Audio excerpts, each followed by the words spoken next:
Boa tarde a todos e todas. Estamos aqui mais uma vez no Estação Sabiá, dessa vez de cara nova, estamos num estúdio novo. Eu sou Regina Zappa, a gente está aqui na TV 247, no Rio de Janeiro, e hoje eu entrevisto aqui, converso com o Carlos Vasconcelos, que é médico sanitarista, ele faz parte da diretoria do Sindicato dos Médicos. Isso. E ele é integrante do coletivo que se chama Nenhum Serviço de Saúde a Menos.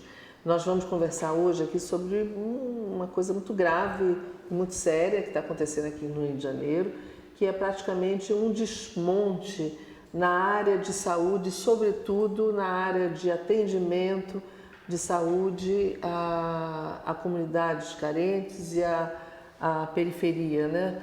Então, eu queria começar, Carlos, te dando as boas-vindas aqui e te perguntando o que está acontecendo, por que foi criado esse coletivo Nenhum Serviço de Saúde a Menos, o que está acontecendo nesse governo da Prefeitura do Crivella. Então, boa tarde, eu queria agradecer o convite, né? Nós temos uma situação no Rio de Janeiro, que é uma cidade que é a segunda maior cidade do Brasil, 6 milhões e 700 mil habitantes, uma situação de desmonte do SUS, né? Parece que o Rio de Janeiro foi escolhido pelas pessoas que são contra o SUS como laboratório, né? Para que depois essa receita, né, de descontinuidade dos serviços ela possa se espalhar para o restante do país.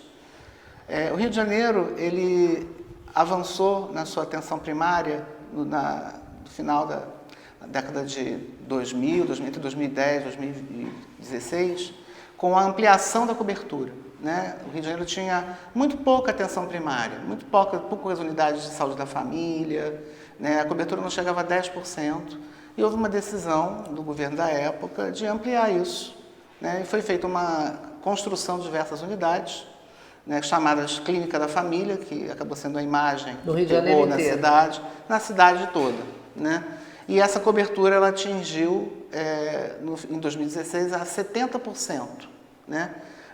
Cobria 70%? 70% da população da cidade passou a ser atendida nas clínicas da família. Né? E, isso foi em que época? Entre os anos 2010 e 2016, gestão Eduardo Paes. Né? Na época nós fomos bastante críticos. E era uma iniciativa do municipal, com forte apoio do governo federal, porque ela foi financiada com recursos federais, né, por meio do SUS. Né? Meritório, porém houve um problema que foi apontado desde a época, é o seguinte: essa expansão ela não foi feita por dentro do serviço público, ela foi feita por meio da terceirização da gestão para organizações sociais. Que são as OS. São as ditas OS. E qual era o problema disso? O problema é que se criou um castelo de cartas. Né? Você tinha mais de 20, 25 mil trabalhadores que foram contratados por organizações sociais sem concurso e que a qualquer momento, por meio da vontade do governante da época, de plantão, poderia se desmontar. E foi de fato o que ocorreu. Quando houve o prefeito atual, o prefeito Crivella, ele assumiu a gestão, ele colocou em seu programa de governo que ele faria um investimento em saúde de aproximadamente R$1 bilhão a mais do que era gasto. O orçamento do Rio de Janeiro é em torno de 5 bilhões na saúde. Né? E ele prometeu gastar... Ele prometeu gastar R$1 bilhão a mais e continuar a ampliar a ampliação e ampliar a rede hospitalar, que era precária. Quando ele entrou, havia uma cobertura de 70% da população. Com as clínicas de família, mas com os postos de saúde. Sim, alguns foram transformados em clínicas, mas o fato é que dos 6 milhões e 700, em torno de 4 milhões e meio estavam sendo cobertos. Na lógica de uma equipe com médico, enfermeiro, técnicos de enfermagem, agentes comunitários de saúde, profissionais multidisciplinares de apoio, uma equipe dessas para em torno de 4 mil pessoas. Né? A gestão Crivella, ao contrário do que previa, ela desinvestiu em saúde. Então, apesar das receitas municipais não terem caído, inclusive foram aumentados impostos, foi aprovado aumento de IPTU, enfim, houve ano a ano, a redução dos gastos em saúde. Quer dizer, aquele 1 bilhão que ele prometeu gastar mais não aconteceu? Não, diminuiu. Ao Ao invés de aumentar, ele diminuiu a verba. Foi diminuindo 200 milhões num ano, 300 milhões no outro, e esse recurso foi caindo. Os recursos federais, por sua vez, também não houve movimentos do governo Crivella, que sempre foi aliado dos governos federais, né, porque apoiou Dilma, apoiou Temer e apoia Bolsonaro, mas nunca houve estratégias para que conseguisse mais recursos federais de forma contínua. Quer dizer, então, não houve um esforço nesse sentido? Não, né? A relação política do governo sempre foi uma relação de compadrio com o governo federal. Não, é meu amigo, eu vou pedir um socorro. Mas o fato é que o Rio de Janeiro ele deixou de ter tantos recursos em saúde e onde foi mais penalizado foi justamente nessa estrutura de atenção primária, que são as unidades básicas de saúde.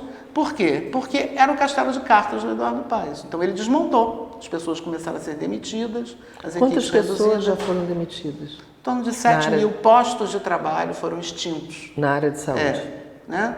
E, sobretudo, em que região do Rio? Principalmente nas regiões mais periféricas, dentro das favelas. Mais pobres. E nas regiões mais afastadas do centro da cidade, nas chamadas quase uma Zona Oeste. política de genocídio, né? Porque acaba sendo, porque o que nós vemos que são locais efetivamente de difícil lotação e fixação de profissionais, né?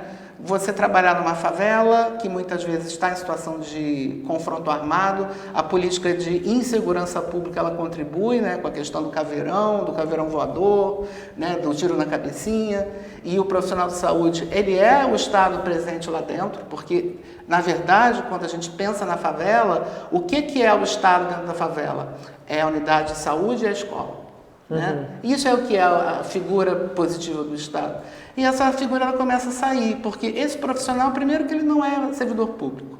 Ele está lá agora desprestigiado pelo governo que para de pagar o salário dele. Nós tivemos situações aqui de atrasos de mais de 90 dias por falta de repasse da prefeitura, que entende que as pessoas têm que ser demitidas, né? Que não garante, inclusive, estrutura de segurança. Não é segurança polícia, não, mas assim, relação com a comunidade para que a comunidade valorize aquele trabalho, né? Porque no momento que o governo não investe, começa a faltar medicamento, material, o profissional começa a faltar porque ele desiste, ele se demite, principalmente os médicos que, pela característica da profissão, acabam procurando outros locais para trabalhar e o serviço acaba perdendo credibilidade, né? E é um processo que ocorreu efetivamente por um entendimento dessa gestão de que a saúde, no ponto de vista do direito do cidadão, não é verdade, né?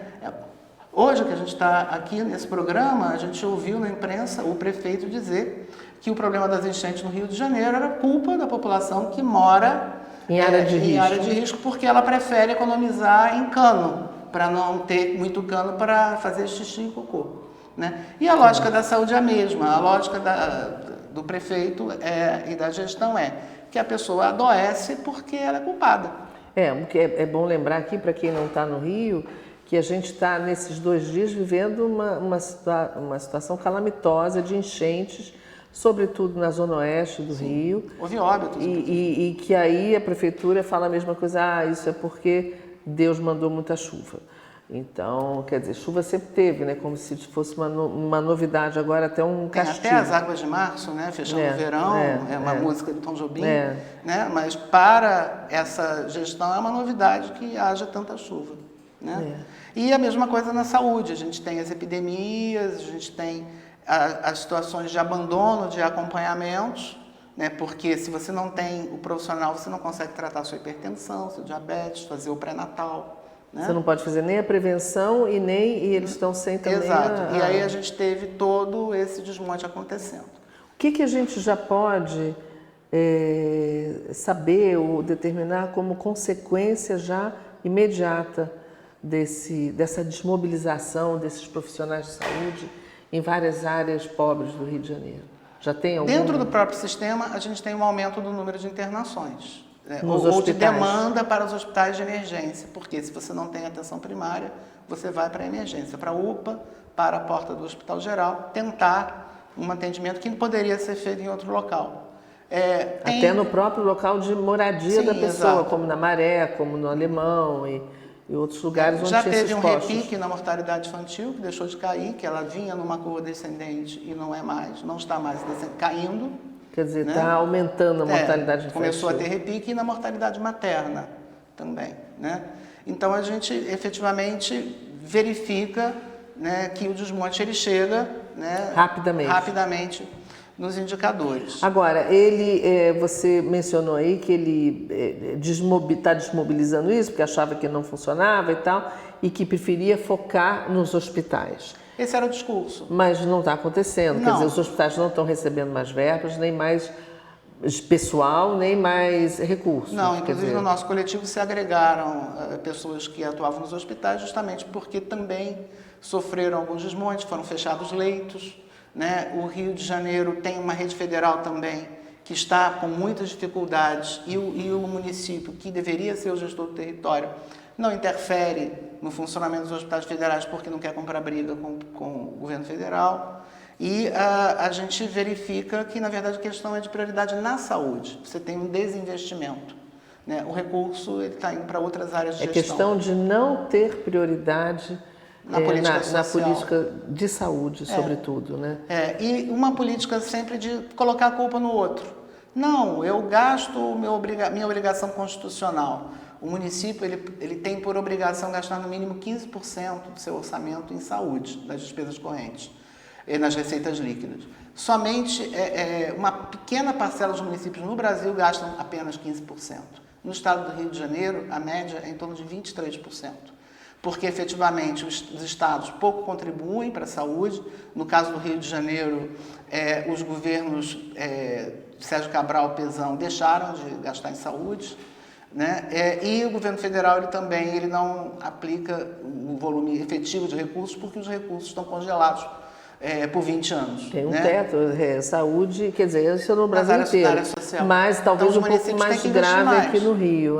Isso. Agora, qual é a função, o que faz esse coletivo? Nenhum serviço de saúde a menos. Na verdade, esse coletivo ele surgiu na crise, né, por conta do desmonte. Os trabalhadores viram que estavam sendo demitidos por fechamento de postos de trabalho, começaram a se reunir. Né? Havia pessoas que trabalhavam e que já militavam na saúde, no SUS, em outras áreas. E o coletivo se formou numa perspectiva muito nova, que era o seguinte: um movimento de trabalhadores precarizados, que não são servidores, e que estavam lutando em defesa do SUS. E por quê? Porque entendiam que, acima do seu trabalho, o próprio sistema requeria que as pessoas se mobilizassem em defesa dele. Até porque nós somos também usuários. Né? A maioria das pessoas não tem plano de saúde. Né? Eu mesmo não tenho. Eu sou usuário do SUS. Dependo do SUS. E aí as pessoas começaram a se mobilizar e o coletivo foi criado justamente para se contrapor e começar a formular estratégias de resistência. Né? E essa resistência ela começou a agregar mais pessoas, foram por várias estratégias. Redes sociais, criamos uma página no Facebook, todos podem acessar, @nenhum serviço menos, serviço sem o cedilha, né? Ou colocar no Google, nenhum serviço de saúde a menos, acha fácil. Mas o portal, o site de vocês é www... Não, @nenhum serviço menos. @? Com arroba. Joga no Google que vai aparecer. Entendi. Muito bem. E hoje a gente tem esse coletivo que reúne em torno de 41 mil pessoas, que tem usuário, tem trabalhador, tem acadêmicos, tem sindicalistas.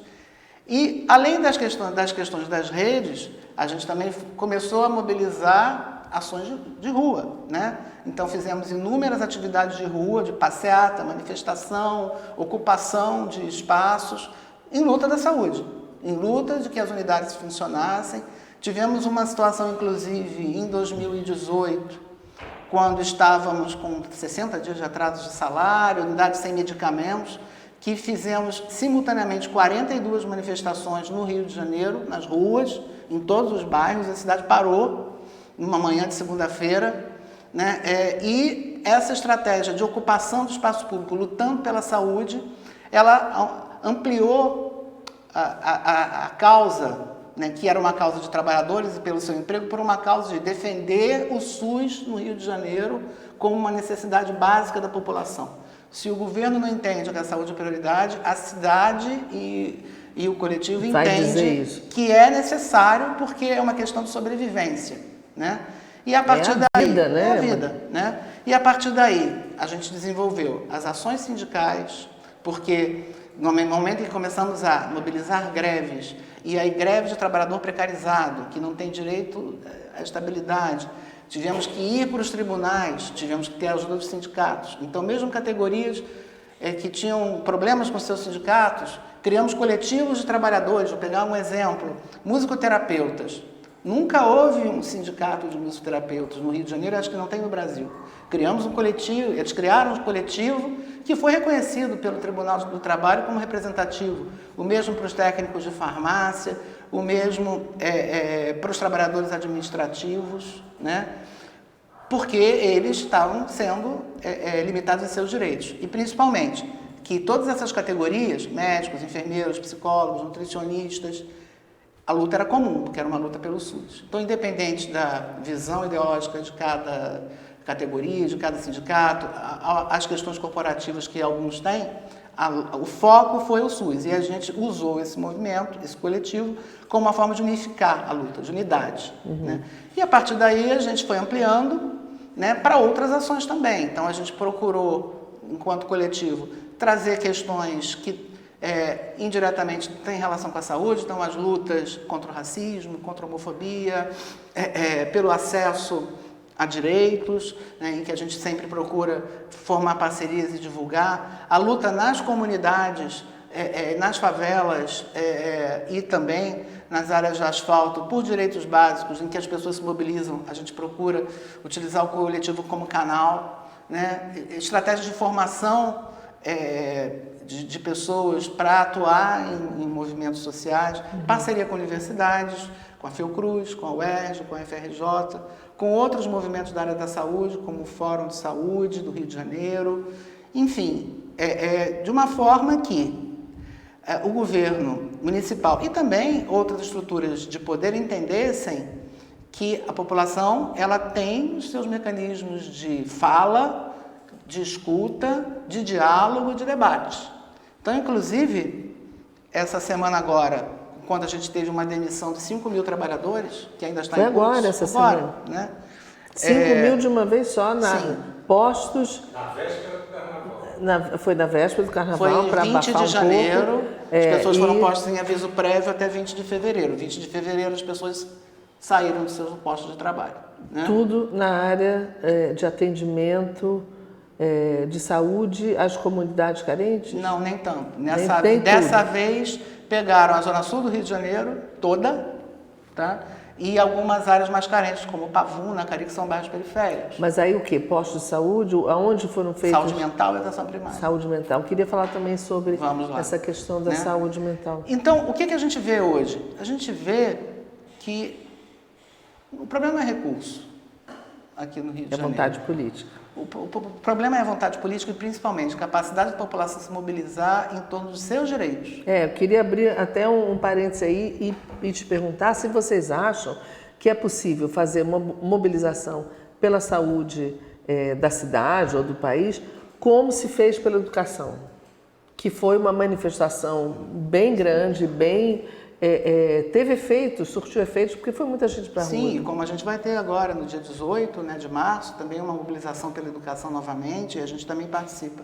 Sim, é possível, e a gente está num momento sanitário extremamente grave, né, porque não é só no Rio de Janeiro, a gente tem a eclosão de uma série de doenças negligenciadas que estão retornando, como a tuberculose, a hanseníase, a questão das arboviroses, né, a dengue, a chikungunya. É seríssimo, né? Mata muita gente, muito mais do que poderia matar um coronavírus. As doenças imunopreveníveis, né, que agora a gente está vivendo, a epidemia de sarampo, né, e as próprias doenças emergentes. Pessoas, como é que você aconselharia as pessoas no caso do sarampo? Todo mundo se vacinar, porque adultos não se lembram se tomaram todas as vacinas, seria melhor todo mundo se vacinar? Então, a gente entende que a orientação do Ministério é correta, que é nesse momento de epidemia, já feito o mal, a gente precisa garantir que as pessoas tenham a sua imunidade, e é uma vacina muito fácil de aplicação e que tem muito poucos efeitos colaterais ou contraindicações. Então, a recomendação é que todas as pessoas acima de 1 ano, até 59 anos, tenham pelo menos 2 doses de vacina contra o sarampo documentadas, né? Então, quem não tem... Melhor tomar. Não faz mal nenhum tomar se você já tiver as 2. Não. E que, abaixo de 1 ano de idade, está sendo ofertada uma vacina entre 6 meses de vida e 1 ano de idade para as crianças, que naquele momento a vacina não tem tanta eficácia, ela não vai contar com uma dessas 2 doses para a vida dessa criança depois, então mas ela nesse vai momento ser necessária, vai ser revacinada. Revacinada, mas nesse momento ajuda. É uma dose 0, que tem previne. Até porque, por exemplo, aqui no Rio de Janeiro, o único óbito foi de uma criança de 8 meses que vivia num asilo no município de Nova Iguaçu. Ou seja, era uma criança que ela não seria vacinada, ela não estava na idade. Mas ela contraiu o sarampo de alguém que deveria ter sido vacinado. E não foi. E não foi. E a cobertura caiu por vários motivos. Uma questão do movimento de vacina, que não é uma questão brasileira, mas internacional. Internacional e efetivamente a questão do obscurantismo, da luta contra a ciência, né? Mas também a redução da oferta das vacinas, do programa de imunizações, no dia a dia dos serviços. A gente teve no Brasil, e é a mesma coisa do Rio de Janeiro, uma queda no número de serviços de atenção primária, que é onde vacina. Os médicos foram demitidos, no caso do Mais Médicos. Isso recentemente. Agora recentemente. Houve diminuição do número de agentes comunitários de saúde, diminuição do número de enfermeiros e técnicos de enfermagem, fechamento de salas de vacinas e redução da oferta de imunobiológicos aí por problemas de produção. O Brasil não teve tantos investimentos em ampliação da sua capacidade de produção de imunobiológicos quanto poderia. Nós somos um país continental com 200 milhões de habitantes. Houve diversos problemas de fabricação no mundo. Mas o Brasil já houve necessidade de controle e redução de oferta. O Brasil já foi um país avançado nessa questão da descoberta de vacinas, da vacinação e tal, mas a gente sente que isso agora não está se dando importância a isso, pelo menos é o que eu acho que você está dizendo também, que estão sendo demitidas pessoas nessa área, então menos pessoas certamente vão ser vacinadas e mais essa questão do obscurantismo, das pessoas acharem que não devem ser vacinadas, não podem, que a vacina não é uma coisa boa. Então, qual é o quadro, num futuro bem próximo, que a gente pode pintar pensando na chegada de novos vírus, como o coronavírus, que já está aqui no Brasil, não sei se já tem uma confirmação. Tem 2 casos. Tem 2 casos confirmados, mas que esse tipo de vírus se espalha pelo mundo rapidamente, todo mundo sabe disso, vai chegar aqui, embora não seja, muitos médicos estão dizendo que não é o pior dos casos de vírus de gripe, já teve outros piores, mas ele pode se alastrar rapidamente e a gente não vai estar preparado, né? Então, eu acho que... Fora a dengue, fora que tem mais letalidade, fora o sarampo, que é terrível. Né? A gente tem uma encruzilhada nesse momento, que é ou a gente ir para o fatalismo, que é entender, olha, o mundo é assim e vamos nos conformar, ou a gente ir para a luta, que é uma luta do humanismo, que é a luta pelo desenvolvimento. E aí não é o desenvolvimento que a gente tem hoje, é um desenvolvimento que seja sustentável. Pensar, por exemplo, né, no nosso planejamento urbano, que não dá para a gente ter uma cidade como o Rio de Janeiro de 7 milhões de pessoas sem saneamento básico, né, sem acesso local a serviços de saúde, público, organizado, estruturado, que é um sistema que não seja capaz, por exemplo, hoje com a internet, de ter um registro adequado de vacina para que a pessoa não dependa de um papel que a mãe guardou para saber se ela tomou a vacina. Isso você deve ter no celular, entendeu? Claro, na nuvem, para que você tenha acesso. Ter isso registrado pelo sistema aí. Vamos usar a tecnologia para o nosso lado. Ao invés de usar a tecnologia contra a gente tem muita coisa que é perversa, mas tem muita coisa que a tecnologia é boa e pode nos trazer. E a questão do sarampo é uma questão de esforço político, não é político partidário, mas esforço político da sociedade, entendeu? Nesse momento conscientização, de recuperar a vacinação. Você falou do coronavírus, né? Quantos anos a gente tem vacina anti-influenza, né? E as coberturas têm se caído ano a ano, porque as pessoas desvalorizaram, né? Espero que retomem, porque assim, a gripe H1N1, por exemplo, que a gente teve epidemia, ela mata sim. E muito mais do que o coronavírus. E mata o mais frágil. O coronavírus, ele pode matar. Inclusive, uma reflexão que as pessoas estão fazendo, a gente entende que há um interesse efetivo da comunidade científica e, nesse ponto, o Ministério da Saúde ele tem apoiado uma ação voltada para o conhecimento científico no sentido de controlar, mas as políticas do governo elas têm que estar adaptadas à realidade.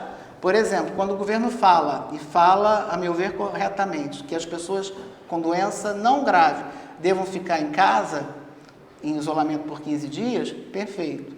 Mas que casa? Né? Para o industrial que foi na Europa e que tem uma casa adequada em São Paulo, ele vai ficar 15 dias em isolamento. Agora, para a pessoa que mora na favela, que trabalha informalmente, que não tem direito a uma licença trabalhista porque vive do dia a dia do dinheiro que recebe, não vai ficar, é o poder público que tem que garantir que essa pessoa tenha condições de isolamento. E isso que a gente espera que entre em debate agora, porque efetivamente, quando a vigilância em saúde coloca que uma determinada pessoa precisa de um isolamento, e não tem sentido realmente a gente colocar uma pessoa com um quadro gripal leve, porém hospital, transmitindo num hospital, essa pessoa ela tem, e é um interesse da sociedade, que ela tem que estar num local em condições mínimas de habitação e de controle para ela, para si mesma. Né? Que tenha recursos da Previdência. Né? Quando acabam com a Previdência, aí que o calo aperta. E interfere na economia. E com o SUS, né? Sim, interfere na economia, porque eu falo muito da questão neoliberal. Não, porque, muito bem, a Bolsa não caiu só pela questão do coronavírus. Mas, efetivamente, assim, a gente vai ter uma desaceleração econômica pelo medo. Né? Porque as pessoas têm medo de circular, então o consumo diminui, e as indústrias elas podem parar os seus processos de trabalho, né? Todo um processo... consequência... Né? Consequência do quê? Da falta do Estado. Né? E aí o Estado, por que ele é importante nisso? E aí o ministro falou uma coisa que foi muito feliz. Ele falou, ainda bem que temos o SUS. Ele falou isso? Falou isso. E por que é importante? Porque nesse momento, com todas as dificuldades, nós temos um sistema que é capaz de fazer uma integração de informações, de fazer um planejamento de ação de controle que é nacional. Se não tivéssemos, como por exemplo nos Estados Unidos não há, né? Em que a pessoa, hoje, quem pode, num país que você não tem um sistema universal de saúde, ficar 15 dias afastado e pagar pelo atendimento em quarentena no domicílio, que vai depender de um profissional que ele vai ter que pagar. Não dá. Então, são questões que a gente precisa ele até destoa refletir. do governo Bolsonaro, que é o contrário do que o ministro está dizendo, ainda bem que temos o SUS, que é acabar com o SUS. Sim, né? mas é o mesmo governo que tá patrocinando a emenda à Constituição para deixar de tornar obrigatório o gasto mínimo em saúde do governo federal, estados e municípios. Que aí é o caos. Porque o SUS ele funciona com o financiamento tripartite, estados, municípios e União. E hoje são os municípios que entram com a maior parte. Se você desobriga isso, todo o sistema se quebra, porque entra um governador que resolve, não, eu vou investir somente em praças, saúde não me dá dor de cabeça. E aí você desfinancia e as consequências são por décadas. E são consequências gravíssimas. Né? Como agora a gente está vendo. Então, a luta pelo desmonte não pode ser somente na questão do biológico. Né? É o vírus. Não é o vírus. A luta contra o desmonte. A luta pela saúde, ela tem que olhar o vírus, ela tem que olhar a vacina, mas ela tem que olhar os determinantes sociais, tem que olhar as questões do trabalho, as questões da educação, as questões da formação do profissional. Então, voltando para o Crivella, quando ele pega, em plena epidemia de sarampo, os técnicos de enfermagem, que são as pessoas que trabalham em salas de vacinas, que por uma decisão do governo passado, errada, foram contratados terceirizados, mas que estão lá há 10, 15 anos, e demitem. E funcionava, apesar de vocês serem contra, estava funcionando. Estava funcionando.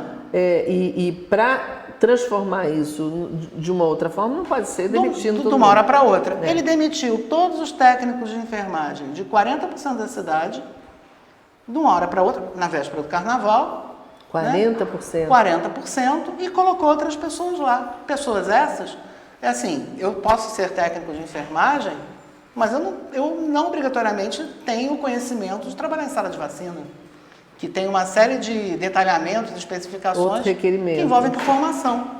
Ou seja, é desmonte, é irresponsabilidade, entende?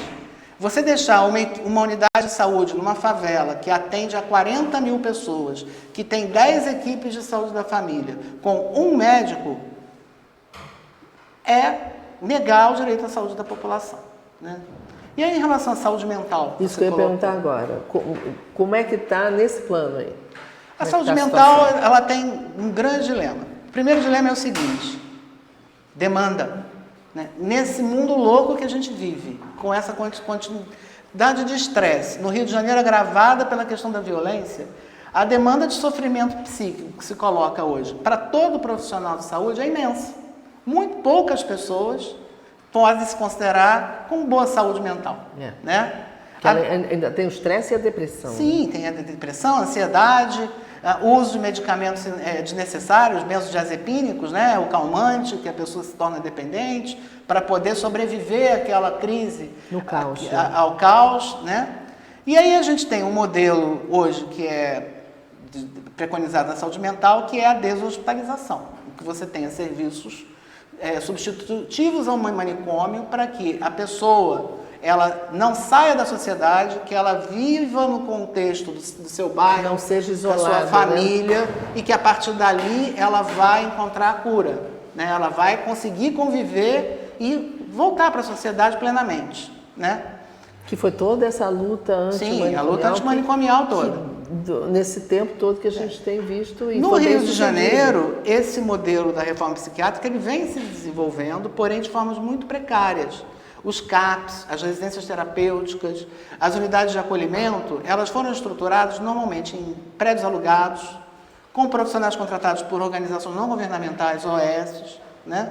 E aí na gestão Crivella, a saúde mental ela vai no arrasto do desmonte e esses serviços eles começam a parar de funcionar por falta de luz, falta de comida, porque as pessoas ficam lá, falta de profissional 24 horas, porque o profissional tem que acolher o paciente de sofrimento psíquico em situação de crise, ele fica na unidade, alojado lá naquela unidade, né? Então, a rede de saúde mental, ao invés de ampliar, ela começou a reduzir, né?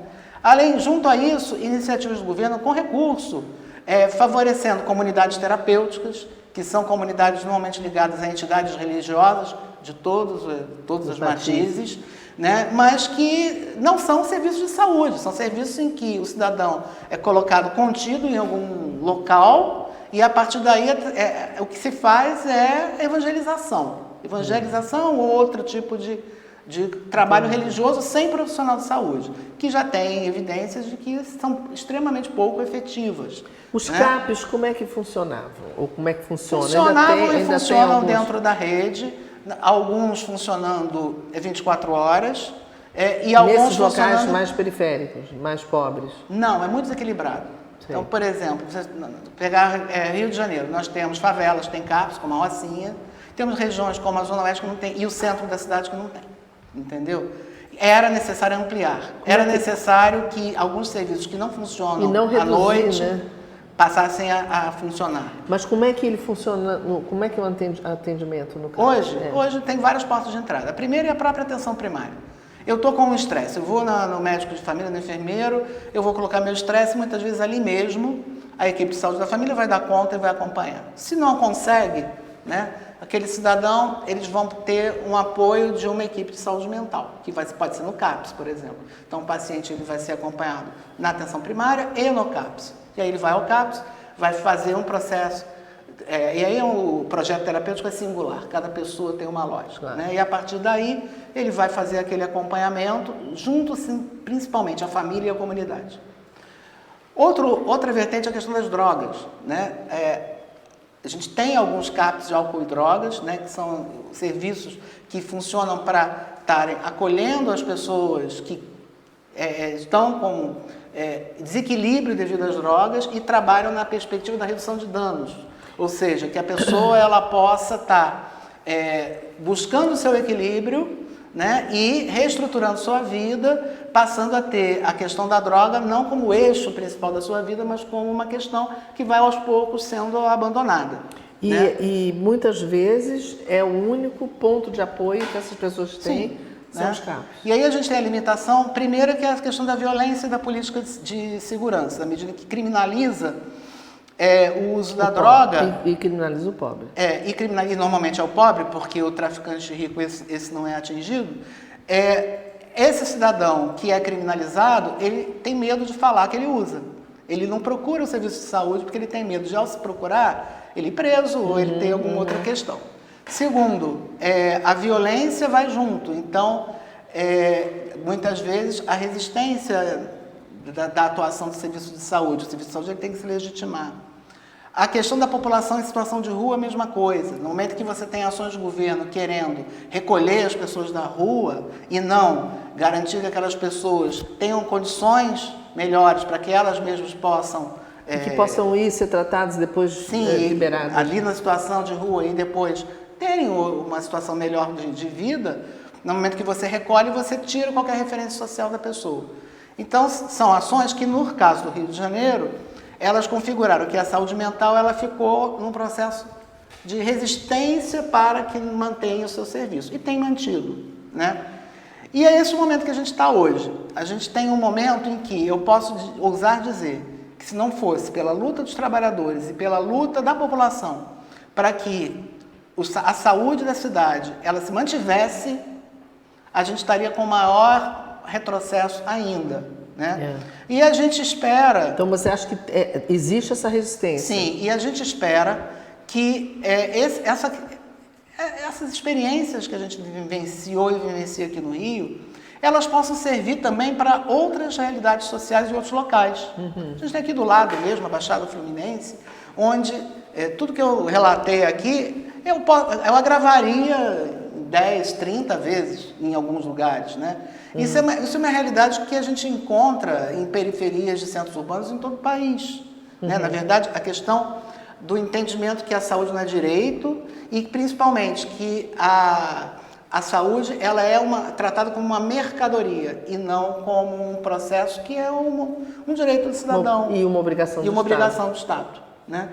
Então, nessa situação de crise que a saúde vive agora no noticiário por conta do coronavírus e tudo mais, eu acho que é importante ter uma mensagem de que se a China ela apareceu para o mundo podendo construir um hospital em 10 dias, de 1.000 leitos, o Brasil ele pode aparecer para o mundo como um país de 200 milhões de habitantes que tem um sistema único de saúde, que tem 1.000 problemas que são causados principalmente por governos que vão lá com a missão de zelar por esse sistema, mas que na verdade querem destruir o sistema.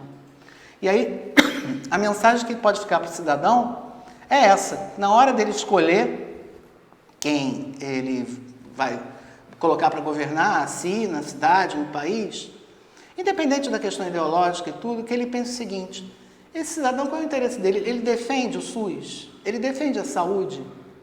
Ele defende que eu tenha acesso ao medicamento, que eu tenha acesso à vacina, que eu no meu bairro eu tenho mínimas condições de saneamento? Ou ele aparece aqui e depois ele tem a ligação lá com o interesse econômico dele e vai para o outro lado? Ou uma ligação com planos de saúde. Ou uma ligação com plano de saúde, ou uma ligação com alguma categoria profissional e aí vai querer atacar as outras, né? Porque é uma questão de bem comum, cidadania. É que nem a escola pública, né? Claro. A gente fala, incrivelmente a gente ouve hoje gente dizendo que não tem que ter escola pública. Mas assim, acho que é um senso comum, que as pessoas precisam estudar. Claro. Né? Todo mundo sabe que a educação é um dos pilares. E as pessoas precisam ter saúde. Até porque, se por egoísmo, não, eu me viro, eu tenho o meu plano, não adianta, amigo. Você pode ter o seu plano, mas o indivíduo do lado não vai ter. E aí a gente tem que pegar a arte para pegar alguns exemplos. A gente teve agora o filme que ganhou o Oscar, Parasita, né? Não sei se todos viram, mas o que é o Parasita? É uma luta entre uma casta social na Coreia do Sul, de pessoas extremamente bem desenvolvidas financeiramente, e uma população pobre né, que, sem acesso aos serviços, que acaba entrando, né, no mundo idealizado dos ricos, né, e ocupa aquele espaço. Né, e temporariamente, e se são expulsos. Né? E são expulsos. Né? Mas quando tem o contato, quando tem o conflito, confronto. Todos sofrem. Né? E é a mesma coisa. Né? O coronavírus, por exemplo, certo, todos sofrem. Né? Quando a pessoa está bem, tem o seu plano, tudo bem. Mas se o motorista do aplicativo, que ela pega lá, porque ela não quer usar o coletivo, não quer usar o metrô, o trem e o ônibus. Se aquele motorista de aplicativo que tem que trabalhar 12 horas por dia para pegar uma migalha financeira para sobreviver, ele tiver o coronavírus, será que ele vai fazer o isolamento 15 dias sem ter nenhuma renda? Ou ele vai estar dirigindo o carrinho dele lá, torcendo para não tossir muito, para não incomodar quem está atrás? E aí a pessoa vai se contaminar. E isso entra no produto, isso entra no ambiente. Né? Isso é a questão desse país que é difícil das classes mais altas entenderem, é que o desenvolvimento, a igualdade social é importante para todos. Exatamente por isso que você está falando, para o bem-estar de todos. Não é só você tirar a população pobre da pobreza, você desenvolver o país para que tudo funcione bem para todos, né? Inclusive, aí vão entrando de novo na saúde, quando a gente fala, algumas pessoas pensam, não, se você tem um SUS forte, o setor privado econômico, ele enfraquece. Para que as pessoas vão ter hospital privado? E na prática, a gente tem várias experiências que dizem o contrário. Você pega uma cidade, tá, qualquer, cidade de média, 200 mil habitantes, né? Se ela não tem SUS, se o SUS não funciona ali, o profissional não vai para aquela cidade, porque ele não vai trabalhar só na clínica, lá, porque ele vai precisar ter a clínica, mas ele quer ter a estrutura do pronto-socorro municipal, ele tem a estrutura do SAMU para dar o suporte àquela clínica, para ele ter um vínculo estável, para depois ele ter uma aposentadoria. Então, é uma questão que vai junto. Você tendo um sistema de saúde organizado, até o setor privado ele prospera, na medida em que ele pode se viabilizar economicamente. Claro. Né? E hoje, como é que o SUS está funcionando? Quer dizer, a gente sabe que existe uma oposição ao SUS dentro do governo. Isso teve como consequência piorar o funcionamento do SUS ou ainda não sentimos isso? Então, o problema é financiamento. A gente está esse ano já sofrendo um corte de 9 bilhões no orçamento federal na saúde por conta do congelamento das verbas sociais. Né? Por orçamento da União 2020, é 9 bilhões a menos do que 2019. Com despesas crescentes porque o perfil de adoecimento cada vez aumenta mais. E aumenta a população. E aumenta a população. Isso implica em dificuldade de produção de insumos, medicamentos, vacinas, porque tudo é caro. Né? E, principalmente, outra coisa muito importante, no Brasil, o maior gasto em saúde não é do setor público. Do recurso público, 52% do recurso público hoje vai para o setor privado de saúde. Por quê? Como assim? Como assim? Eu sou de classe média, tenho um plano de saúde. Quando vou fazer meu imposto de renda, eu deduzo. Né? E essa dedução é isenção fiscal. Esse dinheiro, ele sai do comum conjunto, e vai para quem tem plano de saúde.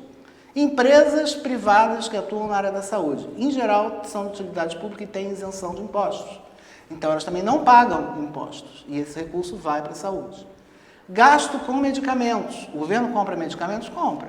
Tá? Mas a maior parte do gasto com medicamentos que é feito no Brasil é pelo cidadão na farmácia. Tá? Se você pegar tudo que você gasta em saúde, não é o recurso que o governo coloca, é o recurso que o cidadão, com seu salário dentro dos impostos, vai lá na farmácia da esquina para comprar aquele medicamento sem receita, né? Ou no laboratório para fazer um exame que ele acha que ele precisa fazer, ou um exame que o SUS só consegue marcar daqui a um ano, e aí ele quer fazer o exame logo porque o médico disse para ele que ele tem que ter, mas e ele corre para fazer. Isso afeta a verba da saúde pública? Primeiro, se você tem isenção fiscal, você tem menos arrecadação e aí... Sim. Então, vamos pegar o Rio de Janeiro. Mas comprando remédio, por exemplo? Se você tem congelamento fiscal e você tem uma receita menor, tá? a fatia do bolo diminui. E aí você não tem dinheiro para comprar o remédio na quantidade que precisa. Vou pegar um exemplo muito prático de coisa de 2 anos. Antes você tinha o programa Farmácia Popular, que tinha um rol de medicamentos que englobavam hipertensão, diabetes, asma e outras doenças crônicas, anticoncepcionais, injetáveis e orais, tudo mais. Há 2 anos atrás o governo resolveu limitar a hipertensão e diabetes. Então, todos os outros medicamentos a pessoa tem que comprar. Né? Então, a gente fala, por exemplo, na questão do planejamento familiar. Né? Tem pessoas que não têm recurso para comprar um anticoncepcional. Né? E nem todo município oferece anticoncepcional porque o orçamento, se você não tem gasto em saúde, você às vezes não oferece. Né? E aí você não tem um anticoncepcional, né? É desejo da pessoa não ter filhos, ela acaba tendo, porque ela não tem acesso a outros métodos. Né? Mesma coisa em relação a serviços básicos. Falei do ultrassom, acho que é um bom exemplo. Pré-natal. Pré-natal, eventualmente, você tem necessidade de fazer ultrassom. É um dos exames que é importante em grande número de pré-natais. Né? Hoje, a oferta de ultrassons na rede pública é muito limitada. Né? Normalmente, há um tempo de espera muito grande. É comum a gente ver relatos de mulheres gestantes que falam, não, eu até tinha o pedido no posto, mas o pedido chegou depois que a criança nasceu. Né? E é uma realidade. Então, se você tem limitação de recursos, você tem esse tipo de processo acontecendo. Né? Coisas simples, não estou falando de altas tecnologias. Né? E a alta tecnologia também. Né? A gente tem um modelo de saúde privada, do plano de saúde, em que há uma luta incessante das operadoras de planos de saúde por mudanças na legislação que os desobriguem a oferecer o conjunto dos serviços, assim, a todas as doenças, uma ampla cobertura. A história do plano de saúde popular. O que é o plano de saúde popular? É o plano de saúde para passar a atender apenas o que não gera despesa e o que for de despesa vai para o SUS, né? E onera o governo. Eu, quando trabalhei em gestão no interior, a gente tinha um hospital filantrópico que a gente brincava que o paciente era paciente partícula SUS. O que era isso? Era o paciente que entrava pelo plano particular. Vamos pegar uma muito comum, uma gestante. Entrava pelo plano, que queria fazer o parto particular com o médico dela e tal. Aí complicou. O bebê nasceu com asfixia, alguma coisa, ia para onde? Para o SUS, porque precisava da UTI neonatal. Da UTI era o SUS que pagava. Né? Entendo. Pessoa como é que esse recurso precisa vai fazer diálise, né? Hemodiálise, né? Renais, que cada vez aumenta a quantidade pela questão da hipertensão, do diabetes e também pela nossa dieta. Né? Muito sal, fast food e tudo mais. Quem faz diálise, mesmo tendo plano, em geral, o plano não cobre, vai para o SUS. Oncologia, câncer, né? Hoje você consegue fazer tratamento de câncer pelo plano? Muito difícil. A maioria dos planos de saúde no Brasil ainda são antigos e não tem cobertura. Ou são planos com coparticipação, que é o mesmo modelo americano, que está cada vez crescendo mais. É aquele plano que te vendem assim, olha, você só vai pagar um pouquinho quando você precisar. Só que um pouquinho de uma quimioterapia, de uma radioterapia... É um pocão. Né? É um pocão, né? E aí vai para o SUS.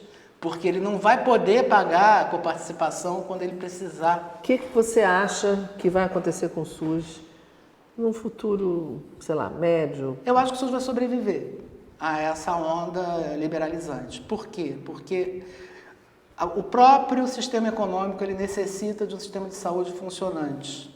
Né? E as epidemias aí estão para provar. Né? Agora, ele pode promover desenvolvimento se ele se tornar mais forte, porque aí o país ele passa a ter uma condição de saúde que permita, inclusive, ampliar investimentos e gerar desenvolvimento econômico. Ou não. Ou ele pode se manter numa situação de resistência e luta permanente para a sobrevivência e garantia mínima de direitos.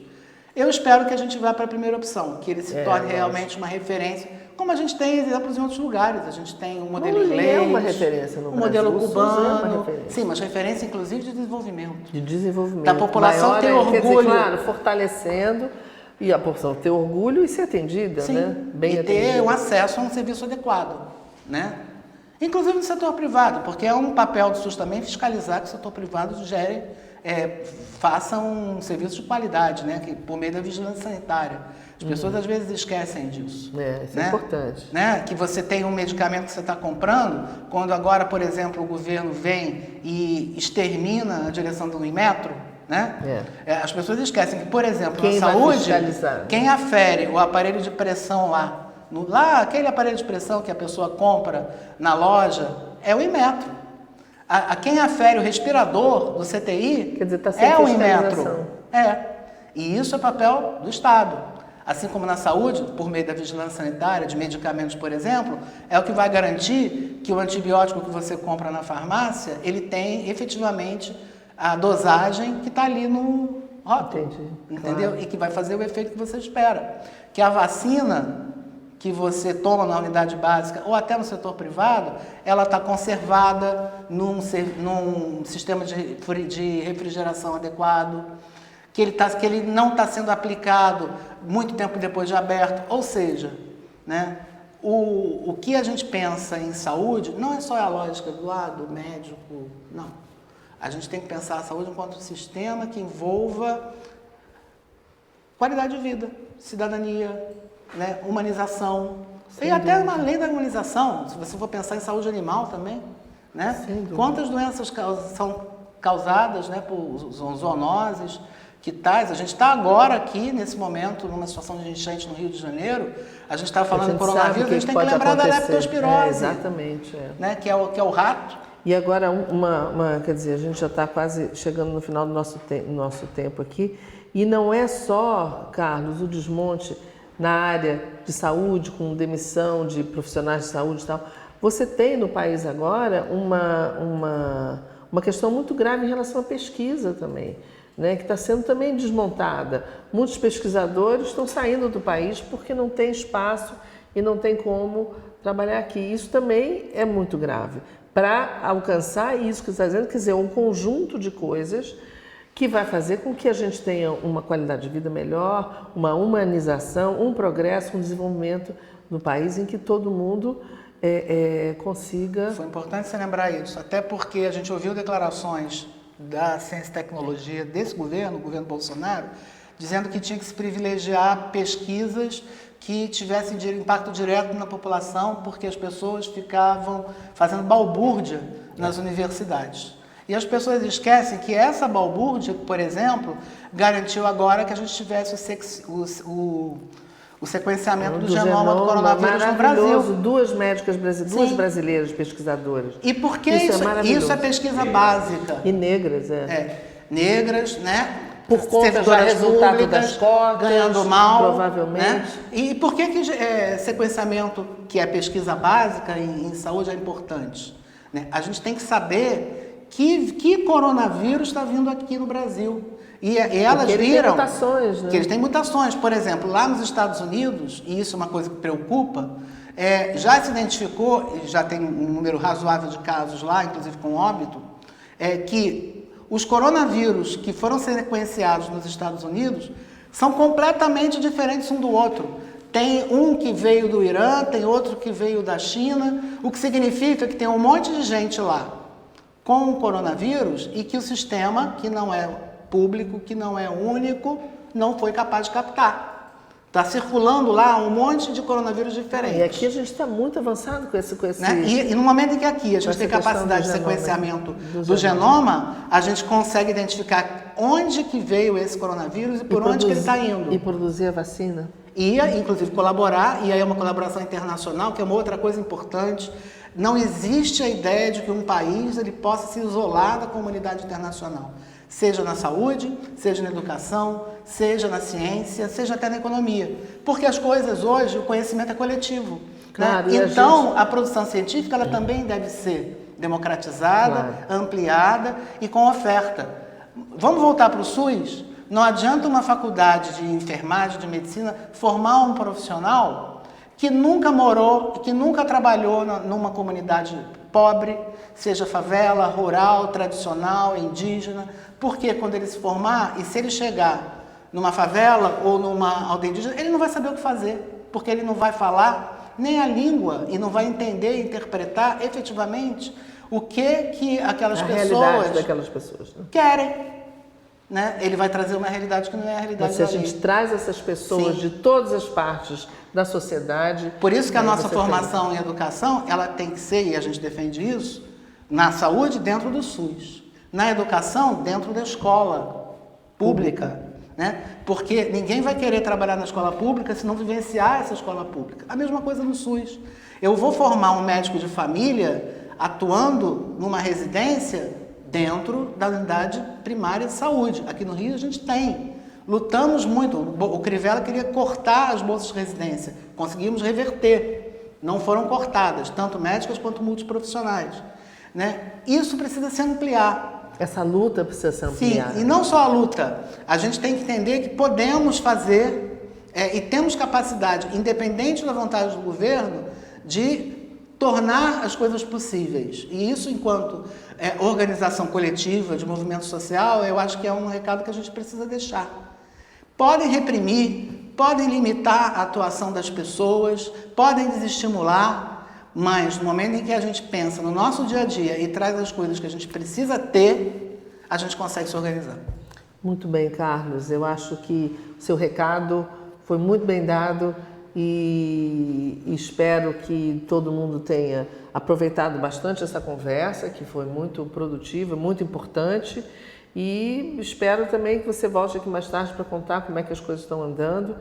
E eu acho que é um sopro de esperança e de otimismo para todo mundo que já está tão abatido e cansado. Essa luta é nossa. Essa luta é de todos nós. E a comunicação é fundamental para ela. Tá certo. E aí você tem esse espaço aberto aqui toda vez que você quiser dar um recado, tá bom? Então, queria agradecer não só ao Carlos, aqui de estar aqui com a gente nessa conversa tão importante, a todos vocês que acompanharam e até o próximo Estação Sabiá, na quinta-feira.